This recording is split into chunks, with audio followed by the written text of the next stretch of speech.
Look, the Israelis right now are scared to death, scared to death. They mobilized 360,000 reservists. Let's just put this in perspective. The vast majority of these people did their 2.5 years military service. The Israeli army is not very good. They have some units that are very capable, some of their special forces units, some of their specialized units. They have some technical units that are very good, but the mainstay, the infantry units, the armor units, they're not very good. And they have become even less good by being pulled back from conventional combat duties to policing duties in the West Bank. So most of these reservists spent their time walking the streets in the West Bank, learning how to break the arms of 10-year-old children, how to rough up 15-year-old girls, and how to belly shoot 60-year-old men.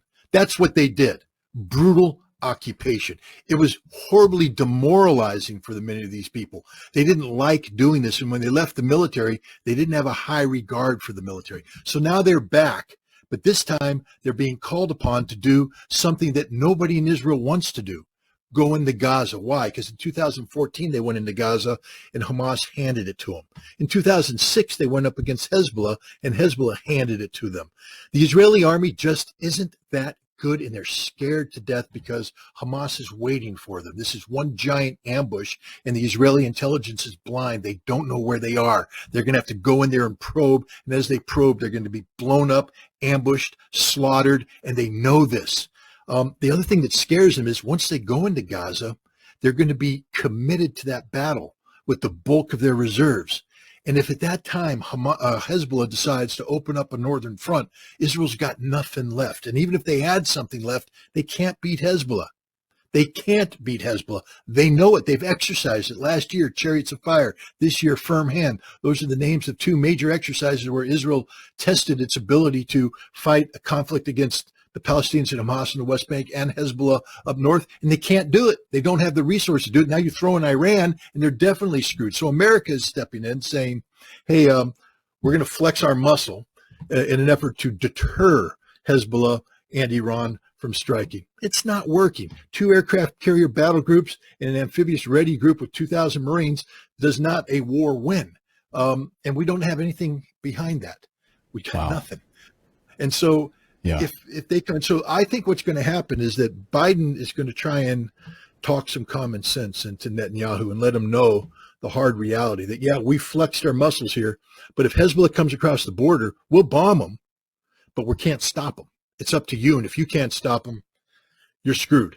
And so you might want to think about coming up with a different solution than the one you're picking right now, a full-faced invasion. There's a lot of things go behind the scenes. The Israelis aren't as good as everybody thinks they are. They're very scared. Netanyahu's very weak. Remember how weak he was moving into this before the Hamas invasion. He was getting ready to collapse because of what he was doing with the judiciary and the reform, the rewriting of basic law. Hundreds of thousands of Israelis were in the streets. It's gotten worse for him because everybody's blaming. He was Mr. Security. I will protect you. I am the man. And look what happened. Nobody trusts him. There's a lot of Israeli talk going on, a lot of hot air coming out of the mouthpieces of Netanyahu's minions. None of it's backed up by reality. And the fact is Israel's extraordinarily weak, extraordinarily exposed, extraordinarily scared, and America doesn't have a solution for them. And I guess is the template to look at what would happen to Israel, just look at Ukraine? It would be worse than that because Ukrainians right now don't have a place to run to. Millions of Israelis have dual citizenship, and they'll just leave Israel. I mean, that's the death of Israel. Every Israeli I've talked to said, we can't, this happened in 1991 when the Iraqi Scuds came in. One of the big things they were saying is it's not so much the damage, physical damage that the Iraqi Scuds are doing, it's the emotional and psychological damage it's doing to Israelis. If we can't get the European Jews and the American Jews to want to come here and stay here, it's over for the Israeli experiment. And if Hezbollah can come in and threaten northern Israel, if Hamas can continue to threaten, it's over. People will flee. Millions of people will leave and they will never come back. And that's it for Israel.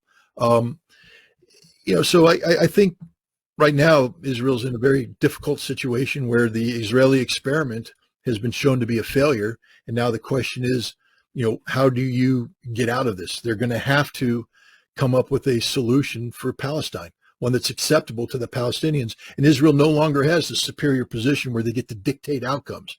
They're actually going to have to negotiate. And this is where the United States could be of great benefit. But we can't, because we continually shoot ourselves in the foot by opening our mouths and threatening war with people when we can't beat them.